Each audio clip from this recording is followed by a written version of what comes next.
A 29-year-old woman has gone missing in Guatemala during a yoga retreat, and even though her family's desperate to find her, rescuers are having a really hard time because the circumstances around her disappearance has been really shady to say the least. This is 29-year-old Nancy Ng from Monterey Park, California, who really enjoys yoga, so much so that last year she booked a yoga retreat at Lake Adelan in Guatemala. And this year, when she saw online that the same host from her Guatemalan yoga retreat last year in Lake Adelan was hosting another 7-day yoga retreat this year, she immediately signed up. And all we know from the media is that this retreat was supposed to last 7 days, and Nancy was scheduled to return home to Monterey Park on October 22nd. And on Wednesday, October 18th, she took this photo from the dock of her retreat on Lake Adelan. Then on Thursday, October 19th, Nancy's father got a very strange call from the retreat stating that Nancy had disappeared and that they didn't know where she was. So apparently in Guatemala, the search and rescue teams only look for a person for 72 hours after the person has been reported missing, which means that when they did not find Nancy after those first 3 days, Nancy's family had to hire a private team to continue to look for her. And after 16 days, they have covered about 90% of the lake and have yet to find any remnants of Nancy whatsoever. This is Chris Sharp. He's in charge of the search crew that the family hired to continue to look for Nancy. Now listen to what he says here about the search. Frustrated that no one can pinpoint exactly where or how Nancy vanished. I can't confirm she ever went in the water. There were witnesses who've now returned to the United States who've not been forthcoming. It could potentially be a murder or a homicide. We don't know. Did you hear the part where he stated that he was unable to confirm that she was ever in the water? Because in the Guatemalan press, they claim that she was kayaking when she went missing. Here is the same article translated into English. Here's another Guatemalan newspaper where again, they claim that she was kayaking when she went missing. Here is a news station in Guatemala also stating that she was kayaking when she went missing. Oh, and then of the only 2 US publications that even cared to publish about Nancy's disappearance, they didn't state anything about kayaking or her even being near the water. And I understand that that could mean that she literally didn't go in the water, as in like she went kayaking but then decided not to go swimming. And even on her family's GoFundMe, they state that she was last seen by someone on the water in an area where it's as deep as 300 meters. And there's no mention of if they found even her kayak supposedly. And if you heard from Chris Sharp earlier, he's clearly very frustrated because there's just lack of any evidence to suggest anything even happened to her in or near the water. And as you heard from the search and rescue team leader, Chris Sharp, earlier, they can't get a hold of any of the witnesses who may or may not have been there when Nancy disappeared because they all conveniently went back to the United States, and I guess they also can't get a hold of them? That tied with the fact that in this video, the news reporter states that Nancy's family was advised by their lawyer not to give out too many details about her disappearance. The Ng family was unable to provide more details about those potential witnesses or what they may have seen on the advice of their attorney. So I decided to look into it myself and Googled yoga retreats in Lake Adelan. And I looked through every single one of these results on Lake Adelan that do yoga retreats. And there was only one place that had a yoga retreat for those exact dates, and that place was Villa Sumaya. And I actually had to look up an archived version of their website to be able to find this detail because it's not there anymore, but Villa Sumaya actually hosted 2 separate yoga retreats that same week for those exact same dates. But first, listen to what her sister said about the retreat. She had gone on the same Guatemalan yoga retreat last year as well. Same host, mostly the same itinerary as well. But only one of these retreats has one singular host, like Nancy's sister just said. And if you look on the booking page for that specific retreat, and if you scroll down a little bit, they have a sample itinerary for the week. And if you remember, Nancy's sister stated that they had the same itinerary since last year. But if you check the schedule for Thursday, October 19th, the day that Nancy disappeared, look what's on the itinerary. Rest, explore, spa, kayak, or hike. All that to say, if you know anyone that went on a yoga retreat for the week of October 14th to the 21st in Lake Adelan, Guatemala, specifically at the Villa Sumaya, they know Nancy. Because these aren't large groups. The max size of this retreat is 11 people. Because if they were there, they either heard or saw a detail that might be helpful, or they just might straight up know what happened to Nancy. And we need to get their names to Nancy's family and to the FBI, who's now investigating. Especially because no remnants of Nancy are being found at the lake, the likelihood that she drowned is quickly approaching 0%, and the likelihood that she was either abducted and murdered, and for some reason being covered up by everyone at the retreat, including the resort, is starting to look more likely. And not only does Nancy deserve to return home, but her family deserves to know where she is. One of these has been set up by the family so they can continue to fund the search and rescue for Nancy Ng. So if you are able, please help them out. Nancy's family also set up this Instagram page, Help Us Find Nancy, where you can go to find other information on how you can help Nancy, like writing to your local reps. And please help bring Nancy Ng home. My dad, and this sounds terrible, but he keeps his phone next to him at night, just like he's hoping for a ransom call,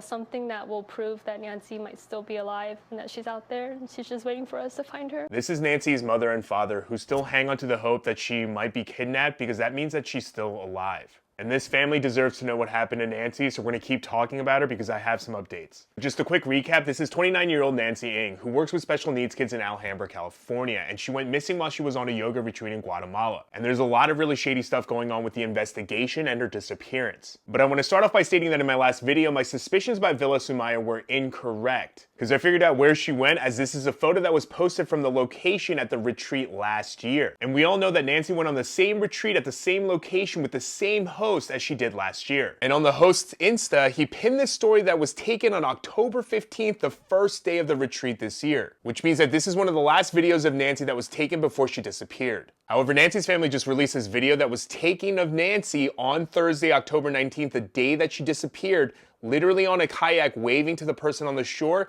moments before she disappeared. And since then, Nancy's family has come out and stated that the statement from the Guatemalan prosecutor's office contradicts the existing evidence from the legal and investigative teams that they're working with. First off, if you go to the US government travel website, there is currently a travel advisory to Guatemala as of mid-July of this year. And the sole reason is because of the recent uptick in violent crimes in Guatemala, including extortion, murder, armed robbery, carjacking, narcotics, trafficking, and gang activity. In specific parts of Guatemala, there is an outright travel ban to those areas. Especially because it's a touristy area, Lake Adelan is allowed for travel, but it's specifically listed in the travel advisory as some areas are known targets for criminals. And in that advisory specifically, they state do not go in the water or on trails alone, essentially. Now that on top of the fact that none of the witnesses, including the resort, reported that Nancy was missing for about 24 hours, which is really suspicious because one of those witnesses admitted to the fact that she was in the water kayaking with Nancy when she disappeared and supposedly decided to go for a swim and drowned, which is also suspicious because it's highly advised that you do not go swimming in Lake Adelan because it's very polluted and contaminated. And from what I understand, because there's a lot of these gas-powered boats on the lake, like the ones that are pictured in Nancy's photo, the water is polluted with a lot of oil. As in, this claim already seems suspicious on top of the fact that if nothing went wrong, why didn't this person come forward immediately and waited over 24 hours to come out with this? And even with that, the lead investigator, Chris Wolf, whose team has searched over 99% of Lake Adelan at this point, stated that he cannot confirm at any point that Nancy actually entered the lake. And other than her kayak being recovered, there is no sign of Nancy in the water whatsoever so far. And neither the resort nor the host from the yoga retreat posted anything after the retreat like they did last year with a series of photos thanking everyone for such an amazing week of yoga. And this is what all of us are thinking. If none of these people did anything wrong, there is zero reason as to why they didn't immediately come forward and try to help with this investigation as much as they can. In addition, Nancy's family's lawyer is advising the family not to give out too much information, which is very suspect behavior. And I don't mean suspicious on his behalf. I mean, that's what you do when you have a suspect, like you think a crime took place. And if you want to know what happened to Nancy, imagine how her family feels. And because Guatemala doesn't have the resources to continue the search, the family is basically having to fund it on its own. So if you are able, please help them out so that they can find Nancy and bring her home. And you can find that right here. Please help us bring Nancy home. I don't know how this story just keeps getting shadier and shadier, but I have an update for you that's going to make your blood boil. So you can choose to view all the past videos for the details, or here's a quick recap. This is 29-year-old Nancy Ng, who works with special needs kids in Alhambra, California. And while she was at Lake Adelan, Guatemala on a yoga retreat in mid-October, she just disappeared. And there is just a lot of shadiness surrounding not only her disappearance, but also her investigation. For instance, the Guatemalan prosecutor's office is giving Nancy's family contradicting information that they are receiving from the investigation and the search team that they had to hire to continue to search for Nancy. Not to mention, one of the shadiest things about this case is that some of the members of Nancy's yoga retreat group literally left the country the next day after she disappeared without even giving a statement and are now not cooperating with the investigation.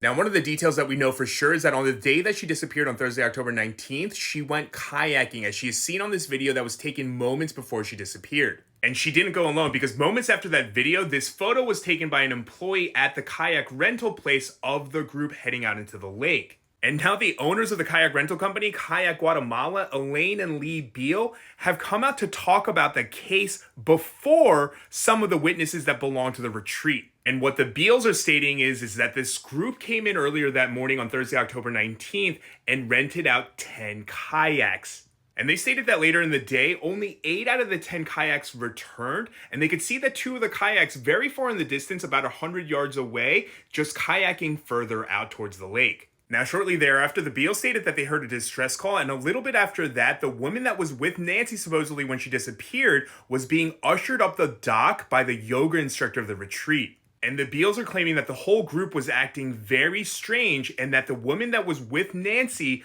along with the yoga instructor, didn't even say a word to them as they walked by. Elaine here stated that the whole group from the retreat just instantly clammed up, and none of them said a single word, as if they all decided that they weren't going to say anything. Now listen to this wild part. The Beals claimed that the whole group then just left. And then the next morning, the Beals realized that the group never paid for the kayak rental, so they called the spa that they were staying at, only to find out that less than about 8 to 12 hours after Nancy, someone from their group that they spent the whole week doing yoga with, disappeared in the lake, the group, they all just left. They just left the country and went back to the United States within 8 to 12 hours after someone in the group disappeared without paying for the kayaks after being super shady. Even the Guatemalan Attorney General's office is confirming that they cannot get a hold of the female witness that was supposedly with Nancy when she disappeared. Like, they literally can't get a hold of her. She's not cooperating. And they also confirmed that everyone left the country immediately. And Nancy's family is confirming that they also cannot get a hold of that female witness, and that she is just refusing to cooperate. And because she's literally the last person that saw Nancy alive, they literally can't figure anything out without her help. And there have been some locals who live near Lake Atitlan who've been commenting that the water gets a little choppy and aggressive in the late afternoons. But the thing is, they've searched about 99 to about 100% of that lake at this point, and there has been zero evidence to suggest, other than the missing kayak that was found floating, that she went swimming in the water at all. There's just no evidence of her body in that water. And combined with the fact that there's a travel advisory to Guatemala right now because of the uptick in violent crimes in the area, combined with this shadiness, especially from that female witness, it's starting to really look like something very nefarious happened to Nancy Ng. And her family, who is almost praying for a ransom call, because then at this point it means that she's at least still alive, deserve to know what happened to Nancy. And because Guatemala doesn't have the resources to continue the search for Nancy, the family's having to pay for it out of its own pocket. So if you are able to help them, please help them out if you can. Please help us bring Nancy Not home. only does she need to be found, but there are so many shady things about this case that just keep coming up and coming up. Since I released the names of the yoga instructor and the woman that was with Nancy when she disappeared, I have received so many DMs specifically wanting to talk about their experience with the yoga instructor. And I think we should talk about them and let the rest of the world know, so let's get into it. But quickly, let's go over all the details that we know so far. So Nancy disappeared while she was on a yoga retreat in Lake Atitlan, Guatemala. Specifically, this retreat called Be the Change. This is a photo from last year's exact same retreat, hosted by the same yoga instructor, Eddie Ramada. And oh, we're gonna talk about him in this video. And Nancy disappeared on Thursday, October 19th, moments after this video was taken while she was kayaking on Lake Atitlan. Except on that morning, 10 kayaks were rented for each member of the yoga retreat group, but only 8 of them returned hours later. And when those 8 kayaks returned, Nancy and another female from the retreat decided that they were going to kayak further out into the lake. And we now know that that woman was Christina Marie Blazik, who is a public defender for San Bernardino County. And this lawyer is the only person who knows what happened to Nancy, and Christina claims that Nancy drowned. Now, allegedly, after witnessing Nancy drown, Christina kayaked back to the shore where the yoga instructor Eddie was waiting for her, and then ushered her back to the resort without saying a single word to the kayak rental place. And then they allegedly ransacked Nancy's room and then left the country without even giving a statement or trying to look for her. Now, as I stated before, I've been receiving a ton of countless DMs about Eddie Ramada, aka Yogi Eddie. And those DMs have been from a mix of people who have taken his class as well as people who have worked with him. You see, Eddie teaches yoga at a handful of studios across Los Angeles area. The main one being Hot 8 Yoga, and oh, we're gonna talk about them too. So Hot 8 Yoga has essentially banned their employees from talking about Nancy, who was a regular specifically of Eddie's classes. Oh, but we'll get into them later. Let's stick with Eddie for a second. So Eddie immediately returning back from a trip where Nancy disappeared. And do you want to know how people who knew Nancy and Eddie described their relationship? Multiple people said that she wasn't just attending his class. A lot of people use this exact word to describe their relationship: friends. And Eddie, after witnessing his friend disappear in a lake at his retreat, decides to come back and immediately starts teaching class the very next week, while none of the students even know about it because this information hasn't come out until recently, almost a month later, and even some of the retreat goers were back in class immediately. And then when someone who attended Eddie's class then asked him how the retreat went, knowing that Nancy had already disappeared, he replied with, "Great." This person told me that he has been nothing but smiles at the studio. This person told me that he's been acting like literally nothing happened. Someone who works with Eddie told me that he literally doesn't care and just wants this to go away. Oh, and Christina Blazek, the lawyer, also regularly attends Eddie's class at Hot 8 Yoga. In fact, the majority of the people at the Be the Change Yoga both last year and this year were regulars of Hot 8 Yoga, specifically their Pasadena location. And a couple of people told me that Eddie has a group of followers that literally give off cult vibes, including apparently Hot 8 Yoga, because Eddie is literally their golden child. Which probably explains why there's not a single post or story about Nancy other than trying to sell classes. And the thing about Hot 8 Yoga is there are a lot of Asian people who either work or take classes there. And they're not above highlighting their Asian patrons to try to sell more classes or using their Asian employees for marketing. So Hot 8 Yoga was founded by Vincent and Linda Nicoletta. This is Vincent, as you can see from his own profile. Let's get a better look at him, shall we? You want to see something infuriating? This is Linda Nicoletta, aka Vincent's wife, and that's right, she's Asian. And as many of you have noticed, this coming Sunday, Eddie is still on the books. I mean, see for yourself, Eddie R. Ramada, Yogi Eddie. While other yoga studios have ties to Eddie, let me know immediately that he had been fired over the summer. I wonder what for. Maybe it was because of that woman who stitched my video stating that Eddie pushed her out of his class because she didn't want to be touched. He assaulted her. So Hot 8 Yoga, with this many locations in oddly a lot of dense Asian population areas, and over the last 4 weeks, they've proven countless times every day that they're completely okay with taking our money, but as soon as one of us disappears, Nancy who? Actually, can you not say her name in here? What? But you also want to ask for the community's help to make your yoga studio #1? Yeah, we're not going to do that. In fact, multiple of their employees told me that for the last 4 weeks, there was radio silence on Nancy, and now that her story is gaining traction in the media, all of a sudden, they want to throw a candlelight vigil for Nancy. And I hope they do, because I'm going to be there front and center. Oh, don't worry, Christina, I didn't forget about you. We're going to get into the details about you tomorrow.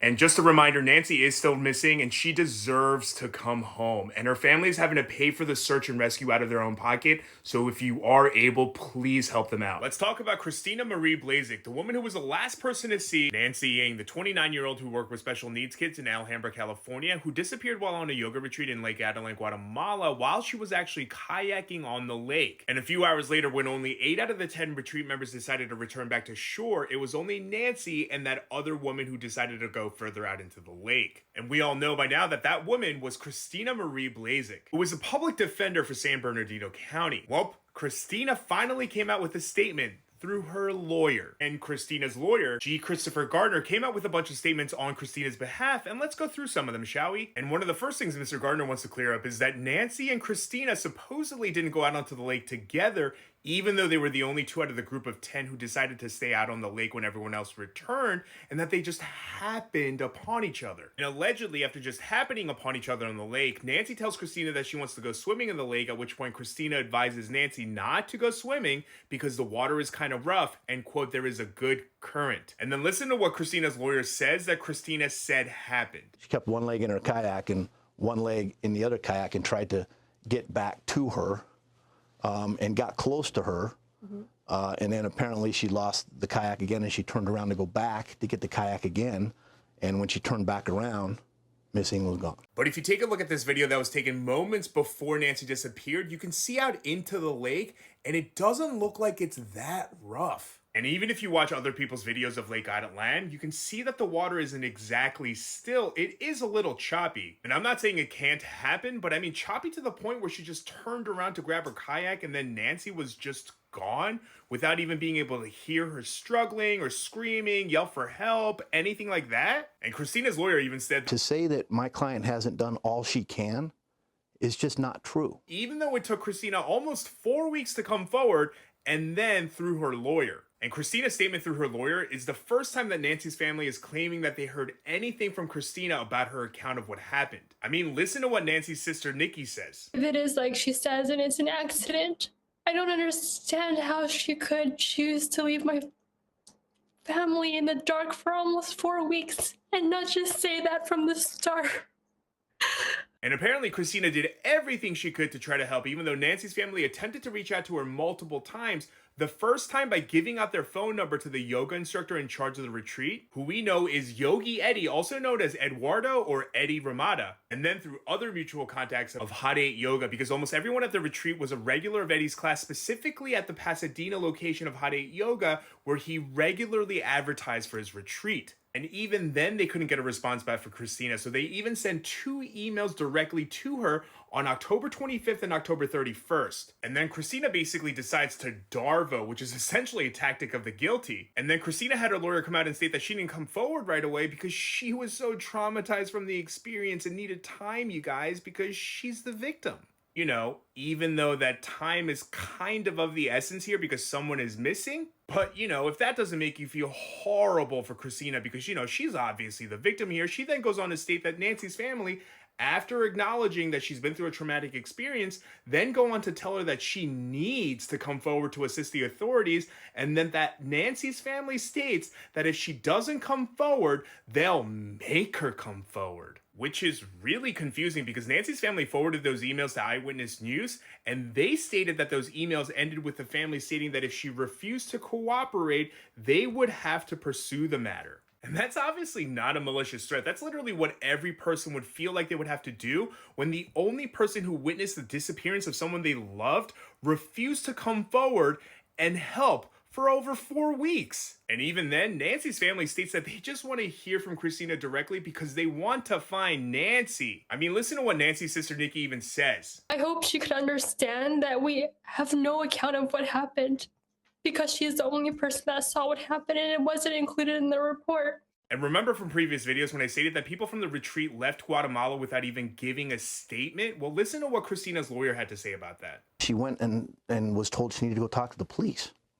And she went and gave a full statement to Guatemalan police. But remember, even the Guatemalan Attorney General's office stated that they were not able to interview the woman who was with Nancy or the tour guide. But the Guatemalan prosecutor's office stated at one point that the witness told them that she watched Nancy drown. But here's the thing, what I've been told is that the Guatemalan prosecutor's office stated that they don't have that statement filed though. So did they take Christina's statement or not? Because listen to what they say on the news, this part that doesn't really make sense without knowing the context that they don't have the statement file. She's the only person that saw what happened and it wasn't included in the report. Blazek's attorney says his client has since spoken to the FBI after learning Guatemalan officials wanted to speak to her again. And I get it. It's starting to get really confusing and it's becoming a lot of he said, she said, and who do we know to believe? Do we believe the woman who didn't come forward for weeks until she was named in the media and then tried to reverse victimize herself by stating that she was threatened in an email but didn't show the email? Or do we believe the family who showed the email? Well, I don't know. Maybe it's just me, but Christina's lawyer, Christopher Gardner, well, this past July, here's Christopher Gardner's face. He was named and sued by his former female subordinates for sexual harassment and coercing them into sex while he was working as a San Bernardino County public defender. And why does that sound familiar? Oh, right. That's how Christina and Christopher know each other, and just weird, the people that she decides to choose to defend her. And we're not talking about just lewd comments here. We're talking about Christopher used his position as a public defender to control work assignments for certain female employees as a way to obtain sex from his subordinates. And when the women turned down his advances, he allegedly assaulted them. I mean, one of his victims stated that she would keep asking him to stop, and then he would say that he would, and then immediately thereafter, he would just put her on another project where she has to report to him again. And she even tried to leave and transfer from that position. And these women complained to the public defender's office and nothing would be done and the problems would just persist. And he would literally, quote, make it known either you sleep with me or you won't have a job. And these women rightfully argued that when they then have to comply because their livelihood has been threatened, it's not consent, it's coercion. And I don't know what this result might insinuate, but San Bernardino County settled with the women for $3 million, and Christopher Gardner settled to pay those women $40,000. So yeah, I'm sorry if I don't trust your accounts or trust you because of your actions of not being accountable and the people that you're associating yourself with. And I also never stated that Christina or Eddie did anything. It's just their actions have been really suspicious. And just as a reminder, because Nancy's family has to fund the search for Nancy out of their own pocket, if you are able, please help them out. And please help us bring Nancy home. It's officially been 4 weeks since Nancy Ng's disappearance in Lake Atitlan, Guatemala. And many of you, rightfully so, have a lot of questions, and there's also a lot of speculation in the comment section. So let's go through some of the details, try to squash some of these rumors so that we can have a better understanding of the circumstances surrounding Nancy Ng's disappearance. And before we get into it, I just want to quickly state that even though I did focus a lot of time on the suspicious circumstances surrounding Nancy's disappearance,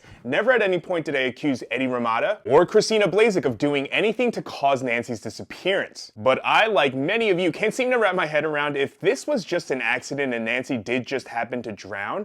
Why did Christine, Eddie, and the rest of the group just basically leave without helping with the investigation? And then moreover, why have they not cooperated with Nancy Ng's family to try to find Nancy's body? Because even the head of the search and rescue team that's searching for Nancy stated that in all of his years, he's never had someone who witnessed someone's disappearance not cooperate with the investigation. And why are the owners of the kayak rental company stating that immediately after Nancy disappeared, when Christina Blazek returned back to shore, they claimed that she was distressed and that Eddie Ramada shielded her from onlookers and they just rushed back to the hotel and then left early that day, a day early from the retreat, 5 o'clock in the morning, which makes sense because apparently it takes about 4 hours to get to the airport from the lake. And part of the reason for that is Lake Atitlan is surrounded by volcanoes and mountains. You can tell a little better from this photo, but not only is it surrounded by all this mountainous range, but Lake Atitlan is actually over 1,500 meters high, which is just barely under a mile high. In fact, one of the people that I'm getting information from outside of people that knew Eddie and Christina and Nancy, including Nancy's family,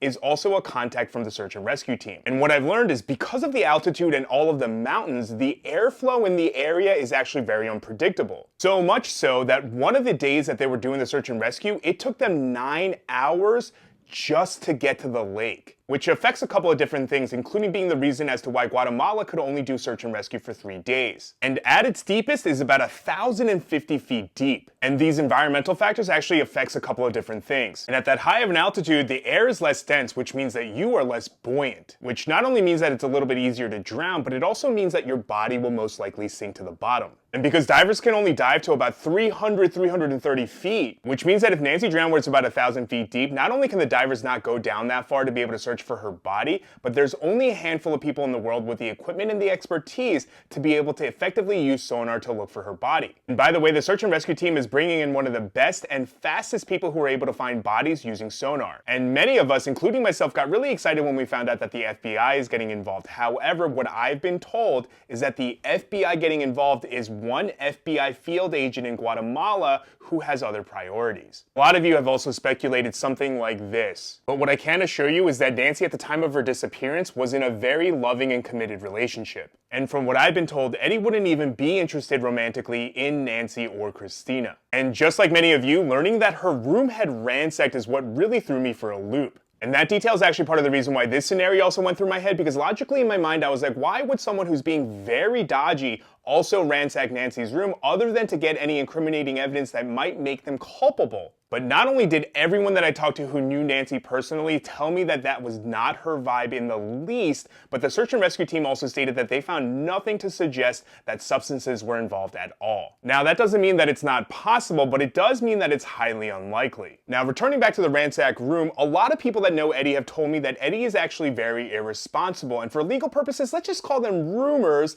are circulating within Hot 8 Yoga in Pasadena that Eddie did not ask his retreat goers for an emergency contact because he actually had to call the front desk at Hot 8 Yoga to get Nancy's emergency contact. And people that know Eddie and Nancy say that that's the reason that they believe that Nancy's room was ransacked, because he was desperately looking for an emergency contact. Again, just a rumor. Now, a lot of the people that I talked to that know Eddie personally did state that a lot of his followers are a little obsessed with him and follow him blindly and unconditionally. And they did also add in that Eddie does have a bit of a self-inflated ego and does think very highly of himself, which kind of does give out cult vibes, but they all did agree that there was definitely no cult. Again, doesn't mean it's not a possibility, but highly unlikely. And for those of you in the comments who are stating that Christina Blazek is just exercising her right to remain silent and that she has the right, you're 100% correct. However, Nancy's family and the search and rescue team both stated through the media that they don't even know where to look because the lake is 12 miles long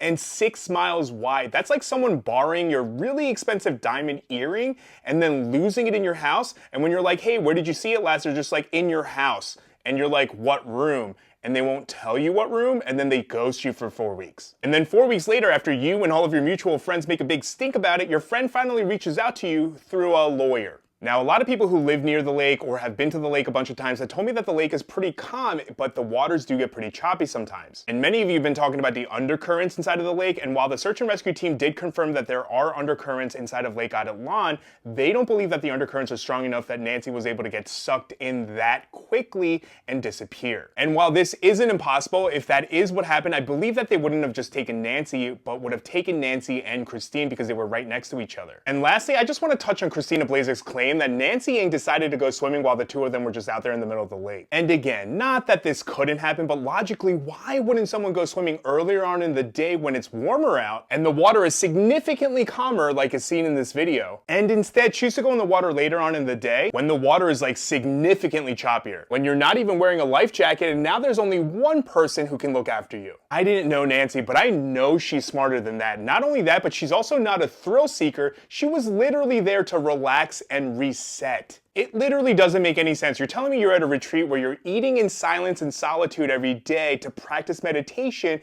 and hours later you're jumping in the lake because you're seeking a thrill? That doesn't make any sense. And again, at no point did I accuse Eddie or Christina of doing anything malicious to Nancy, but again, all of this suspicious behavior doesn't quite add up to someone who didn't do anything wrong. And as a reminder, Nancy's family is having to fund the search for Nancy out of their own pocket because Guatemala doesn't have the resources. So if you are able, please help them out because it's going to be really expensive to not only sonar the bottom, but if they do find something, to try to get her body out of there. It'll literally cost a fortune. So if you can, help them out. And please help bring Nancy home. I know many of you have been looking for updates on Nancy Yang, the 29-year-old who works with special needs kids in Alhambra, California, who disappeared while she was on a yoga retreat in Lake Atitlan, Guatemala.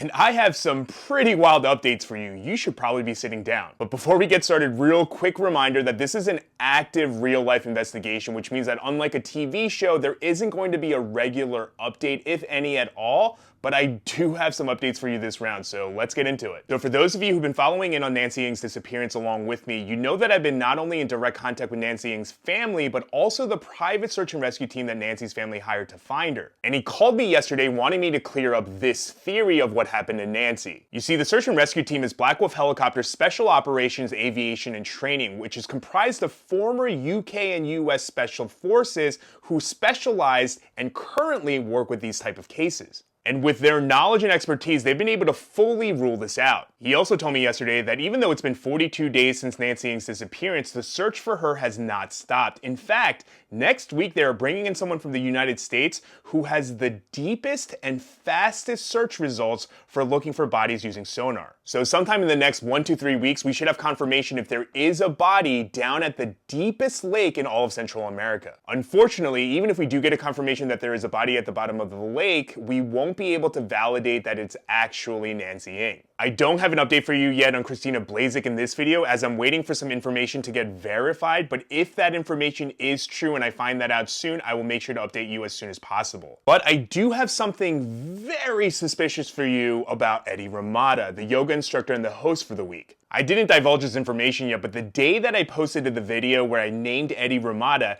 he not only DM'd me, but he also commented on that exact video on Instagram. And in that DM, he stated that I'm being lied to, that I'm spreading misinformation essentially, and then he stated that he has proof that he's going to post soon. And then later that night, he sent me this screenshot of his plane ticket telling me that they didn't flee the country and that they were just scheduled to fly out later that night. The first thing I did when I saw Eddie Ramada's supposed plane ticket was check the date, and it states that he flew out on the night of Saturday, October 21st. Now, if you remember, Nancy Ng disappeared on Thursday, October 19th. And both the owners of the kayak rental company, and according to this screenshot from the over 100-page police report that Nancy Ng's family received from Guatemalan police, and here's a copy in Spanish for those of you who can read it. And for those of us that are not that proficient in Spanish, it states that both Christina Marie Blazek and Eddie Ramada, along with the rest of the group, checked out of their hotel as early as 6:30 in the morning on Friday, October 20th, 2023, possibly to go to the capital city of Guatemala to go to the airport essentially. Because if you remember, it takes about 4 hours to get to the airport from Lake Atitlan. So I'm assuming Eddie Ramada sent me this screenshot to tell me, like, how could I have fled the country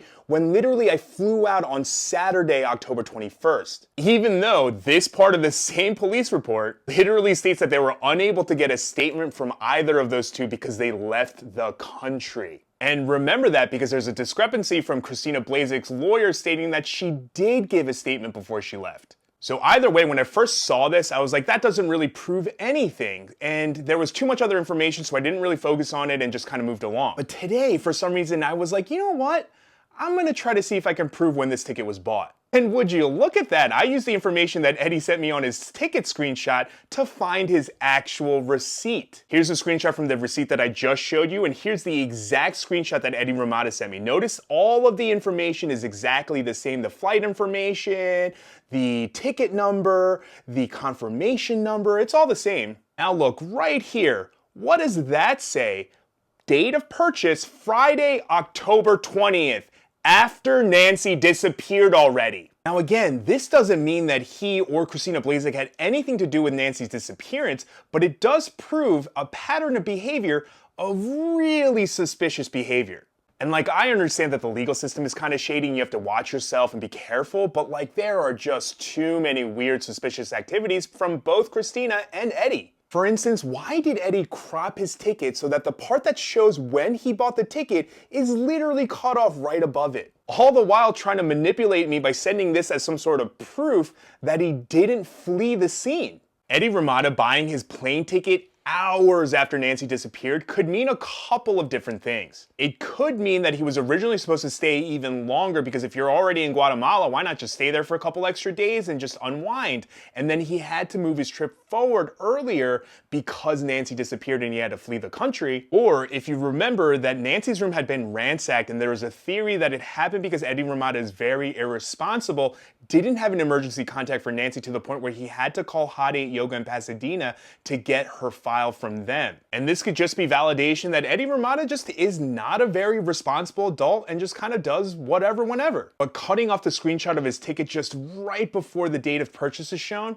yeah, smells a little fishy. Not to mention, these two who own the kayak rental company stated that immediately following Nancy's supposed drowning when Christina Marie Blazek returned back to shore alone, that they saw Eddie Ramada shielding Christina and then escorted her up their dock without saying a word to any of them and just left back for the resort. And then these two even claimed that when they called the resort the next morning because they hadn't paid for the kayak rentals yet, the resort told them that both Christina and Eddie both left the resort within 8 to 12 hours after Nancy supposedly drowned. And remember, Nancy and Eddie have known each other for over a year, and Christina and Nancy were chummy enough for Christina to put her arm around Nancy and Nancy to hold her hand. And I don't know about you, but if I saw someone that I was this close to, watched them supposedly drown, there is no way in hell I'm not going back to shore without saying, no, we need to go back right out to that exact spot with the team right now. I need to show you guys where it happened so that we can find her we need to go find her right now. But instead, you're just gonna disappear without paying, saying a word, trying to help with the investigation and the search,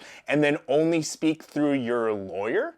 And then your lawyer tries to paint you out to be a victim as if the family threatened you? Even though Nancy Ng's family literally released the actual emails that they sent Christina? And literally pleading with her that they need her help to locate the exact location of where her sister disappeared, and that if she doesn't cooperate on the second email, they stated that if you fail to cooperate, we will pursue this matter further. And again, it doesn't mean that they did anything to Nancy, but I don't know about you, but personally, my opinion is that's not innocent behavior. And just as a reminder, Nancy's family is having to fund Nancy's search out of their own pocket because Guatemala doesn't have the resources. And if they do find a body at the bottom of the lake after the sonar search, it is going to cost a fortune to get that body out to identify it. So if you are able to help, please help out Nancy's family. If you're having a hard time doing it for Nancy's family and for Nancy, at least do it for your own selfish reasons so that we could all find out what happened to Nancy and close this chapter for all of us. And if you can't do it for them, do it for her.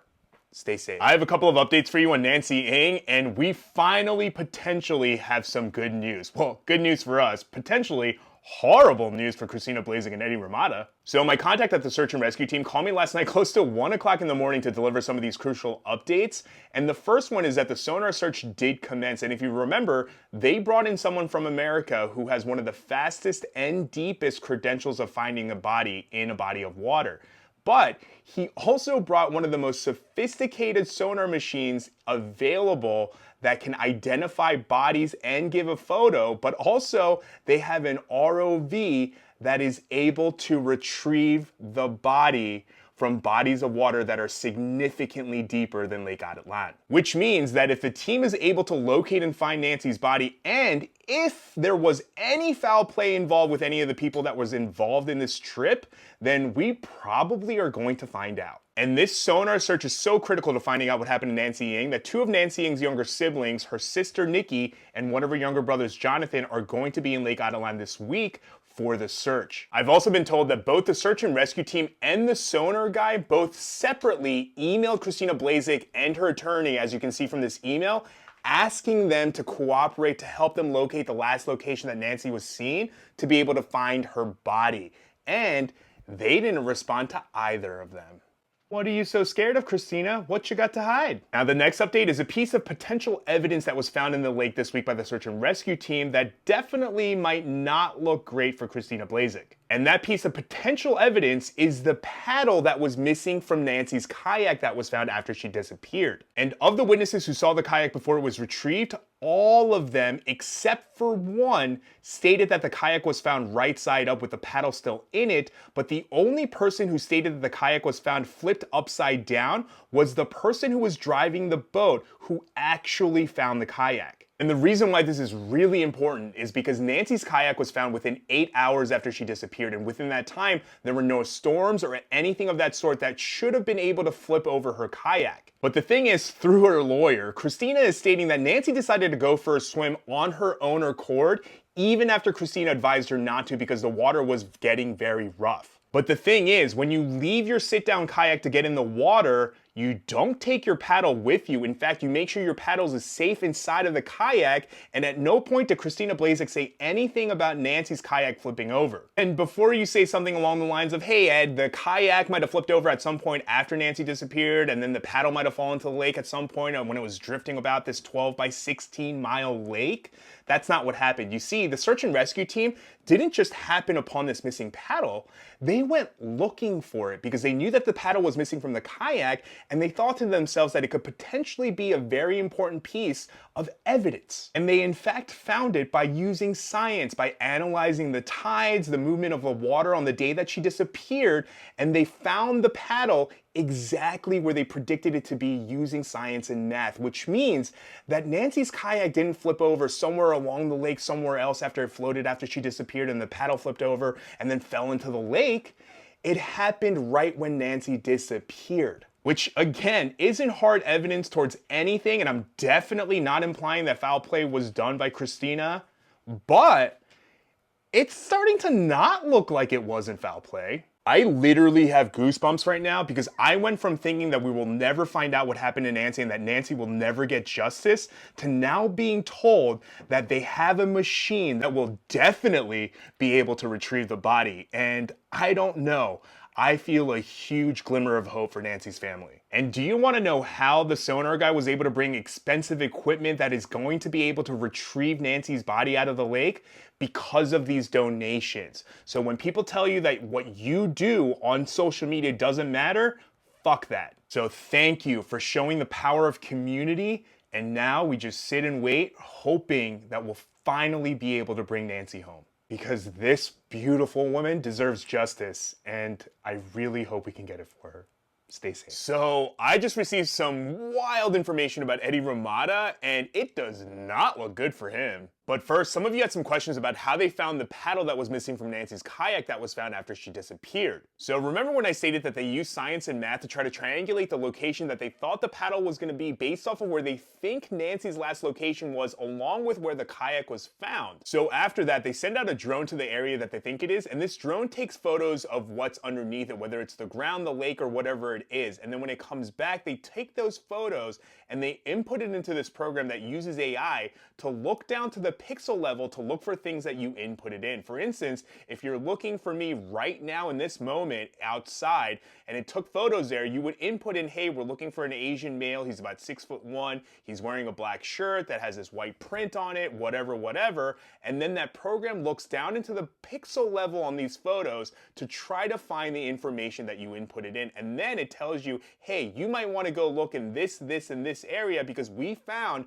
the thing that you were looking for that it could possibly be based on the pixels. So one, that's how these paddles were found. And for many of you that were like, hey, where is the actual handle for this paddle, the part that you actually hold on to when you paddle the boat?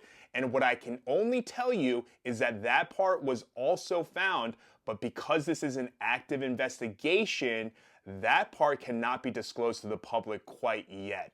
And take from that what you will. And the sonar search is still currently underway, and Nancy's younger sister, Nikki, is actually going to be arriving in Lake Adelan tomorrow to be there for the search. But because of the severe tropical storms that are happening in Mexico right now, it's sending severe winds to the Lake Adelan area, and the winds do not help when you're doing a sonar search, but don't worry, they are going to keep going. Now moving on to Eddie Ramada. After one of the most recent videos where I divulged that Eddie Ramada had actually DM'd me the day that his name had been released to the public, he DM'd me this photo of his supposed plane ticket, and then I was able to find his receipt using the same information. Well, somebody reached out to me after they created an anonymous profile just to reach out to me to let me know that they were able to access the United Airlines system and found a discrepancy in Eddie Ramada's tickets. You see, this person was able to look through the system and find that Eddie Ramada was originally supposed to fly out on October 22nd, 3 days after Nancy had disappeared. Which is confusing because he sent me these screenshots to tell me that he flew out on Saturday, October 21st. And we all know from the receipt that I found that Eddie Ramada purchased his plane ticket back home to the United States hours after Nancy disappeared on Friday, October 20th. Which means that he originally purchased a round-trip ticket that was supposed to return on October 22nd. But would you look at that, on October 20th, hours after Nancy disappeared, he canceled that ticket and then continued to purchase this ticket on the 20th to fly out the next day on the 21st. All the while trying to manipulate us that he has proof that he's going to release soon in the form of this ticket that he sent me hours later. Weird, Eddie. If you didn't do anything wrong, then why all of this weird manipulation, which, by the way, you're not even good at? So I would say it's your move next, but I believe this is checkmate. And even now, I am not implying that Eddie or Christina had anything nefarious to do with Nancy's disappearance. But again, innocent people typically don't do all of this just to try to prove their innocence. And Eddie, if you're watching this, and let's be real, we all know you're watching this, I say that you only have one move left, and that's to tell us what exactly actually happened. And again, not implying that you and Christina had anything to do with Nancy's disappearance, but I think it's time for you to switch sides and finally be a friend to Nancy like you're pretending to be in this picture and be loyal to her. Because again, this is checkmate, and you're out of moves, buddy. You're in control of your own narrative. Help us bring Nancy home.